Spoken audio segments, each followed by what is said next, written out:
एक बार की बात है। एक गांव में एक लड़का रहता था।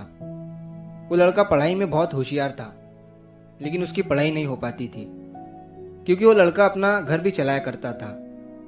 वो रोज अपने खेत में जाता, दिन भर वहां काम करता और शाम को घर वापस आकर वो थोड़ी बहुत पढ़ाई कर लिया करता था।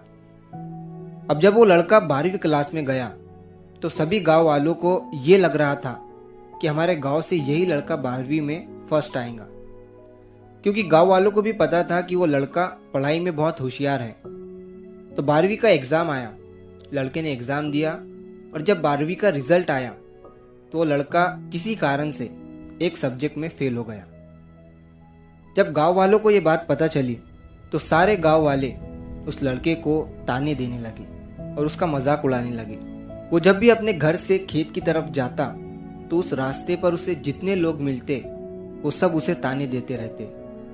अब वो लड़का लोगों के ताने सुनकर बहुत परेशान हो जाता है और ये बात वो अपने उस्ताद को बताता है कि उस्ताद जी, मैं जब भी अपने घर से खेत की तरफ जाता हूँ तो उस रास्ते पर जितने लोग मुझे मिलते हैं सब मेरा मजाक उड़ाते हैं। तो उसके उस्ताद ने उसे कहा कि तू ना एक काम कर, एक बड़ा सा लोटा ले और उस लोटे को पूरा ऊपर तक दूध से भर दे और जब तू उस रास्ते से गुजरे तो तू उस लोटे से दूध का एक बूंद भी नीचे गिरने मत देना। लड़के ने एक दिन वैसा ही किया।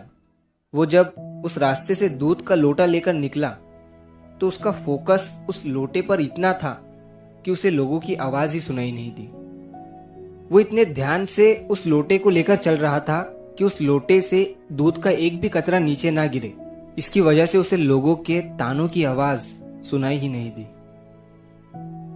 तो इस कहानी से हमें ये सीख मिलती है कि अपने काम में इतना ढल जाओ, इतना फोकस अपने काम पर लगा दो कि बाकी की चीज़ों का आप पर कोई असर ही ना हो। लोगों की आवाज़ें, लोगों के ताने आपको सुनाई ही ना दे। जैसे कैमरा होता है जो सिर्फ अपने सब्जेक्ट पर फोकस करता है, बाकी सारी चीज़ों को वो ब्लर कर देता है। तो बस आपको भी उसी तरह अपने काम पर, अपने टारगेट पर फोकस करना है, बाकी चीज़ें तो अपने आप ही ब्लर हो जाएंगी। तो अगर आप इस कहानी को और भी लोगों तक पहुंचाना चाहते हो तो इस वीडियो को लाइक करिए ताकि YouTube इस वीडियो को और भी लोगों तक पहुंचाए। और अगर कहानी अच्छी लगी हो तो हमारे चैनल को सब्सक्राइब ज़रूर करिए। मिलता हूँ मैं अगली बार इसी तरह की कहानी के साथ।